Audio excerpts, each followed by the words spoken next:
नमस्ते हजुरहरुलाई हाम्रो चुलामा स्वागत छ। आज चाहिँ मैले डल्ले च्याउको मिठो छोइलाको रेसिपी लिएर आएको छु। हजुरहरुले सुरुदेखि अन्तिमसम्म हेरेर साथ दिनुहुन्छ भन्ने आशा गर्दछु। अब बनाउनको लागि त हामीलाई सुरुमा च्याउ नै चाहियो। मैले चाहिँ च्याउ लिएको छु आधी केजी। हजुरहरुले आफ्नो आवश्यकता अनुसार लिन सक्नुहुन्छ। त्यसपछि टमाटर लिएको छु, धनिया पत्ता, लसुनको पत्ता काटेको, प्याज काटेको, अकबरे खोर्सानी लिएको छु। मैले चाहिँ काटिओरी पकाउनको लागि रेडी बनाइसके। च्याउलाई अब कराई बसाएर तेल लगाउँदै छु। कराईमा 2-3 चम्चा तोरीको तेल, हजुरहरूले दुनै तेल पनि लाउन सक्नुहुन्छ। ल हेर्नुस् त मैले पखाली काटेर तयारी पारिसके भुट्नको लागि। अब कराईमा राखेर हामीले मजाले भुट्नु पर्छ। च्याउलाई चलाउँदै भुट्नु पर्छ। अब हामीले चाहिँ मजाले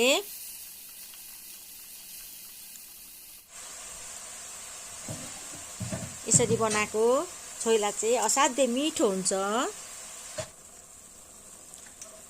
अब पानी पनि निस्किन थालिसकेको छ च्याउबाट। अब नुन थोरै राख्नु पर्छ।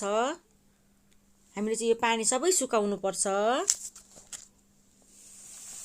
ल हेर्नुस् त सुकेर पनि फ्राई भइसक्नु लागिसक्यो। अब चाहिँ म तेल तर्काएर निकाल्दै छु।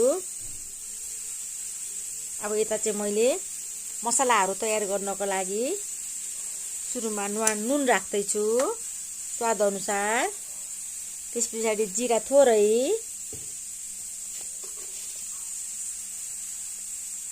टिमुर थोरै,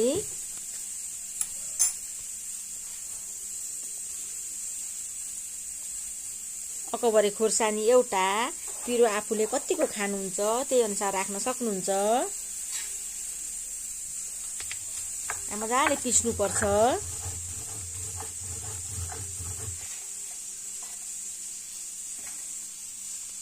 अब अदुवाको कुर्का सानो, त्यस पछाडि लसुन 2 केस्रा। अब पिस्नु पर्छ हामीले फेरि सिलौटामा। हजुरहरूले सिलौटा छैन भने मिक्सीमा नि पिस्न सक्नुहुन्छ। तर यसरी सिलौटामा पिसेको चाहिँ अचारहरू मसलाहरू स्वादिलो हुन्छ। पहिला माहरूले यसरी नै पिसेर बनाउनुहुन्थ्यो, आगोमा पकाउनुहुन्थ्यो। सब्जीहरू छोइलाहरू मिठो हुन्थ्यो आगोमा बनाएको चाहिँ। मैले टमाटर चाहिँ अब पोलेर रेडी बनाइसकेको छु। अब बोक्रालाई तास्नुपर्छ।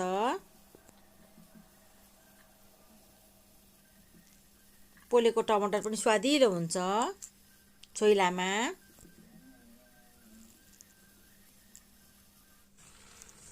ल हेर्नुस् त मैले पोलेर पनि तासेर पनि सकिसके। अब पिस्नु पर्छ अचार, मजाले पिस्नु पर्छ।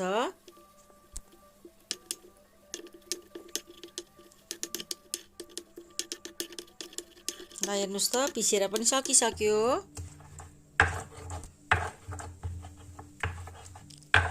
धेरै स्वादिलो हुन्छ यसरी पिसेको चाहिँ। अब हामीले एउटा बटुकोमा उठाउँदैछु, निकाल्दैछु बटुकोमा। ल हेर्नुस् त पिसेर पनि सकिसके। हेर्नुस् त मिक्सचरको भन्दा कम छैन। अब एउटा बाउल लिनुपर्छ अनि हामीले अघि फ्राई गरेको च्याउलाई राख्नुपर्छ सार्नको लागि।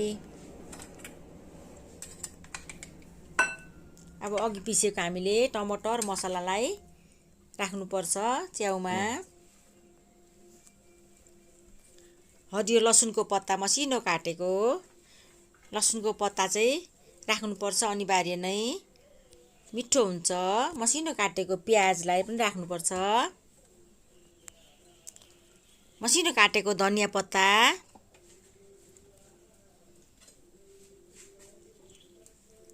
त्यसपछि कागतीको अमिलो निचोर्दैछु म चाहिँ। अमिलो पनि राख्नुपर्छ, छोइला टेस्टी हुन्छ।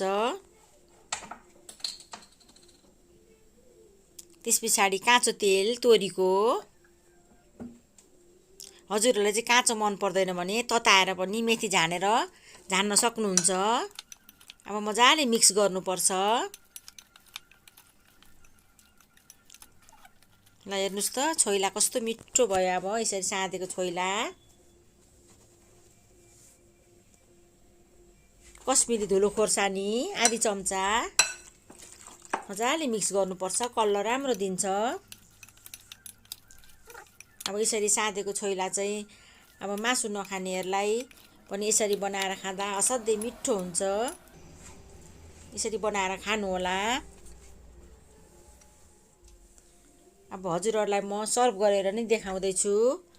अब हामीले खाना चिउरा जेसँग नि खाँदा छोइला असाध्यै मिठो हुन्छ। हजुरहरूले एकपल्ट अवश्य बनाएर खानुहोला। अब भिडियो कस्तो लाग्छ, भिडियो मन परेमा लाइक कमेन्ट सब्सक्राइब गरिदिनु होला। साथी फ्यामिलीहरूसँग सेयर गर्नु नभुल्नुहोला। हजुरहरूको दिन सुखमय बित्योस्। धन्यवाद।